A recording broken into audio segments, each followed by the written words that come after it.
नमस्कार सभी को। अ, आज हम एक मिनी सीरीज चालू कर रहे हैं बिहार इकोनॉमिक सर्वे पर, जिसमें कि आपको इन सारे चैप्ट इसके अंदर के सभी 13 चैप्टर्स को डिटेल में बताया जाएगा थ्रू अ मिनी सीरीज।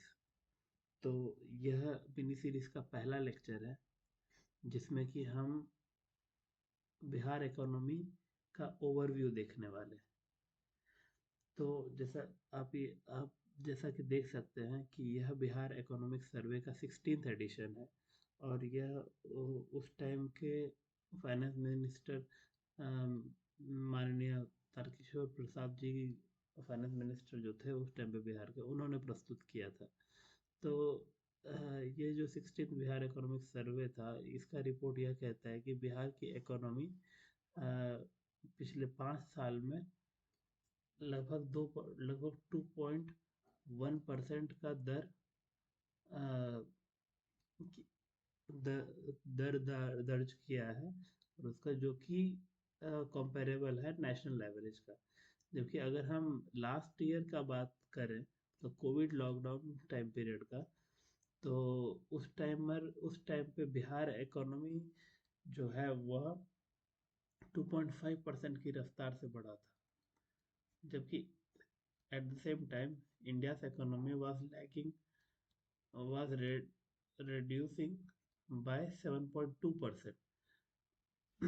इसीलिए हम देख सकते हैं कि यह रिपोर्ट का तात्पर्य यही है कि कोविड लॉकडाउन के बावजूद बिहार की इकोनॉमी 2.5% से ग्रो की।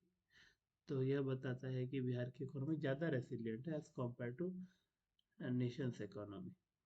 तो चालू करने से पहले मैं यह बताना चाहता हूँ कि सर्वे में टोटल 13 चैप्टर्स। इन 13 चैप्टर्स में पहला चैप्टर जो है वह पूरी तरीके से बिहार इकोनॉमी पर डेडिकेटेड है। फिर अगला चैप्टर स्टेट फाइनेंस के ऊपर है। फिर उसके बाद हम लोग देखेंगे कि एग्रीकल्चर और फिशरी, फॉरेस्ट्री जैसे एलाइड सेक्टर, जैसे कि डेयरी, इन सब का क्या स्थिति है बिहार में। फिर हम देखेंगे कि एंटरप्राइज सेक्टर, जिसमें कि इंडस्ट्रीज कवर होते हैं, एमएसएमई, लघु उद्योग, इन सब से रिलेटेड क्या प्रोविजन है, स्कीम्स का क्या परफॉर्मेंस रहा है। फिर हम देखेंगे कि बिहार चूंकि एक लेबर अबंडेंट स्टेट है, तो यहाँ पे लेबर और उससे रिलेटेड उनके उनके उनको उनके लिए चलाए जाने वाले एम्प्लॉयमेंट स्कीम्स और स्किल डेवलपमेंट प्रोजेक्ट्स क्या क्या किए जा रहे हैं बिहार स्टेट के द्वारा और कंट्री के द्वारा। और अगले चैप्टर में हम देखेंगे कि बिहार में इंफ्रास्ट्रक्चर का क्या हालत है, telecommunications, roads, railways, airways, digital network, इन सब का किस तरीके से ग्रोथ हो रहा है। फिर इसमें नेशनल और स्टेट स्कीम्स के बीच में सिनर्जी किस तरीके से एस्टेब्लिश की जा रही है। और अगला अगला चैप्टर बहुत इम्पोर्टेंट है, क्योंकि बिहार इसको लेकर के खासा सीरियस है। एथेनॉल प्रोजेक्ट को लेकर के, रिन्यूएबल एनर्जी को लेकर, तो दोनों में ही बिहार बढ़ चढ़ कर हिस्सा ले रहा है। तो एनर्जी सेक्टर को पूरा एक चैप्टर डेडिकेट किया गया है इस इकोनॉमिक सर्वे में। फिर अगला चैप्टर आता है रूरल डेवलपमेंट। बिहार में लगभग 90% जनता रूरल इलाकों में रहती है, तो अगर बिहार का डेवलपमेंट करना है तो रूरल डेवलपमेंट इज मस्ट। तो हम ये देख सकते हैं कि रूरल डेवलपमेंट के लिए एक चैप्टर डेडिकेटेड है। उसी तरीके से अर्बन डेवलपमेंट भी काफ़ी काफ़ी खासा इम्पोर्टेंट है। फिर अगला चैप्टर हम देखेंगे कि बिहार में क्रेडिट और फाइनेंस रिलेटेड एक्टिविटीज़ क्या क्या की जा रही है और उससे रिलेटेड प्रोविजंस क्या है। लास्ट के 3 चैप्टर्स जो है वो ह्यूमन डेवलपमेंट से रिलेटेड है। 11th है ह्यूमन डेवलपमेंट, 12th है चाइल्ड डेवलपमेंट, और फाइनली एनवायरनमेंट, क्लाइमेट चेंज और डिजास्टर मैनेजमेंट। डिजास्टर मैनेजमेंट वाला चैप्टर बहुत इंपॉर्टेंट है बिहार के लिए, क्योंकि यहाँ पे रेगुलर फ्लड्स और ड्राउट्स का सिचुएशन बना रहता है। तो उनसे कैसे निपटना है, ये हम डिजास्टर मैनेजमेंट वाले चैप्टर में कवर करेंगे। तो आइए इसके साथ हम लोग आज पहले बिहार की इकोनॉमी को समझ लेते हैं। अब ये जो स्लाइड दिया हुआ है, इसमें आप ये देख सकते हैं कि ये बिहार इकोनॉमिक सर्वे 21-22 वाला जो है वह बिहार की इकोनॉमी का पिक्चर बताता है। कब? 2020-21 के ड्यूरेशन में। तो 2020-21 में बिहार की जीएसडी बिहार की इकोनॉमी 2.5% से ग्रो की थी। अगर हम इसको करंट प्राइसेस के टर्म्स में देखें तो यह लगभग 618.63 हजार करोड़ के आसपास का था। और अगर हम लोग इसको कांस्टेंट प्राइस पे देखें, मतलब 2011-12 में रुपीस का जो वैल्यू था उसके टर्म में देखें तो इसका साइज हो जाएगा 419.88 हजार करोड़। ठीक है। तो आपके लिए इम्पोर्टेंट ये फिगर है कि एट करंट प्राइस कितना है, तो 618.63, और एट कांस्टेंट प्राइस कितना है, 419.88। उसके बाद एनएसडीपी हुआ net state domestic product at constant price, और करंट प्राइस दोनों ही दिया हुआ है, बट ये उतना इम्पोर्टेंट नहीं है, इम्पोर्टेंट है ये जो कि आपको याद रखना है। फिर हम ये देखेंगे, फिर आप ये देख सकते हैं कि अगर हम बिहार स्टेट में पर कैपिटा जीएसडीपी देखें तो वह आज के डेट में 50,555 रुपया है 2020-21 में। जबकि अगर कांस्टेंट प्राइस में देखेंगे तो वही चीज़ आपका 34,314 रुपया में चला जाता है, जो कि काफ़ी कम है। बट इससे ज़्यादा इम्पोर्टेंट है नीचे वाली चीज़ें, कि आप ये देख सकते हैं अगर हम पिछले 5 साल का पिक्चर लें, मतलब 2016-17 से लेकर के 2020-21 तक, तो इस 5 साल में प्राइमरी सेक्टर जो है वह 22% की रफ्तार से ग्रो किया है, जबकि सेकेंडरी सेक्टर जो है वह इससे कुछ ही दशमलव कम रहा है, जो कि 20.6% की रफ्तार से ग्रो किया। और जो हाईएस्ट लायन शेयर जिसको बोलते हैं वो टर्शरी सेक्टर रहा है। टर्शरी सेक्टर 57.3% पहले भी था 2016-17 में, और ये और बढ़कर 61.2% तक रिकॉर्ड दर्ज किया है।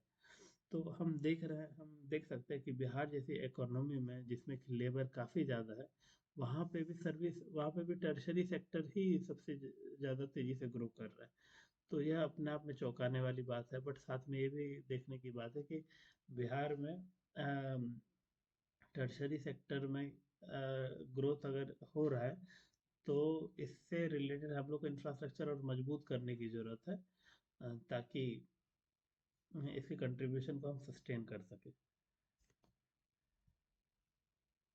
फिर अगर हम हर सेक्टर्स का शेयर देखें तो सबसे ज़्यादा टर्शरी सेक्टर का कंट्रीब्यूशन रहा है 61.2% 2020-21 में।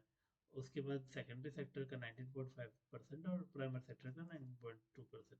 इम्पोर्टेंट है, जरूर आपको याद रखना है सबसे ज़्यादा किसका है, सबसे कम किसका है, और कितना कितना, ये तीनों डेटा। फिर उसके बाद बताया गया है कि 2016-17 से 2000 2020-21 के दौरान प्राइमरी सेक्टर का ग्रोथ रेट कितना रहा था, 2.3%, सेकेंडरी सेक्टर का 4.8% और टर्शियरी सेक्टर का 8.5%। इससे ये पता चल रहा है कि टर्शियरी सेक्टर बिहार में काफ़ी तेज़ी से ग्रो कर रहा है, और प्राइमरी सेक्टर का ग्रोथ जो कि काफ़ी धीमी गति से हो रहा है।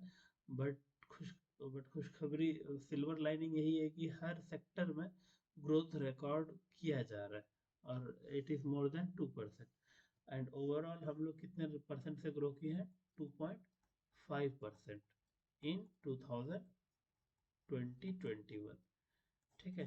तो आपके लिए इम्पोर्टेंट यही है कि 2.5% हम लोग पिछले साल ग्रो किए हैं, और लगभग 2.1% लास्ट के 5 ईयर्स में ग्रो किया। तो इसके साथ हम लोग बिहार का इकोनॉमी समझ गए हैं। एक ओवरऑल हम लोग को कुछ आइडिया लग गया है कि बिहार की इकोनॉमी में प्राइमरी सेक्टर टर्शरी सेक्टर का क्या क्या रोल होता है, कितना ज़्यादा रोल है, किस रफ्तार से ग्रो कर रहा है, 5 साल में किस तरीके से ग्रो किया, और पर कैपिटा जीएसडीपी क्या है। सारा डेटा आपके लिए काफ़ी इम्पोर्टेंट है। अब इसमें कुछ बातें ऐसी है कि आप बिहार में, मैं यहाँ पे मेंशन कर देता हूँ, बिहार में 38 जिला है।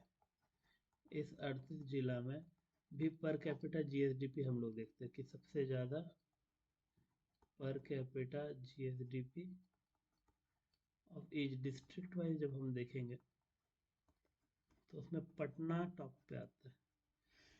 पटना का जीएसडीपी पर कैपिटा जीएसडीपी काफ़ी ज़्यादा है, वो कितना है 1.31 लाख। ठीक है, 1.31 लाख रुपए, जबकि श्योहर का लोवेस्ट है। श्योहर का लोवेस्ट है, कितना है, तो वह है सिर्फ 19,000, सिर्फ 19,000। तो अब कई बार ये भी पूछा जाता है कि बिहार में सबसे ज़्यादा पर कैपिटा जीएसडीपी किस डिस्ट्रिक्ट का है, तो पटना का है, कितना है 1.31। और सबसे लोवेस्ट किसका है, श्योहर का। तो हाँ, उसके लिए आपको ये भी याद रख लेना चाहिए जब आप पढ़ ही रहे। तो ओवरऑल यही था बिहार का चित्र। अब नेक्स्ट वीडियो में हम कवर करेंगे स्टेट, बिहार में स्टेट फाइनेंस का क्या हालत है, एक्सपेंडिचर कितना, कि एक्सपेंडिचर साइड में कितना हम लोग खर्च कर चुके हैं, रेवेन्यू कहाँ कहाँ से आता है, कितना आता है, और सैलरीज और पेंशन सब पे कितना खर्च किया जाता है स्टेट गवर्नमेंट द्वारा। ठीक है, तो वो सब हम नेक्स्ट वीडियो में कवर करेंगे। For now, thank you.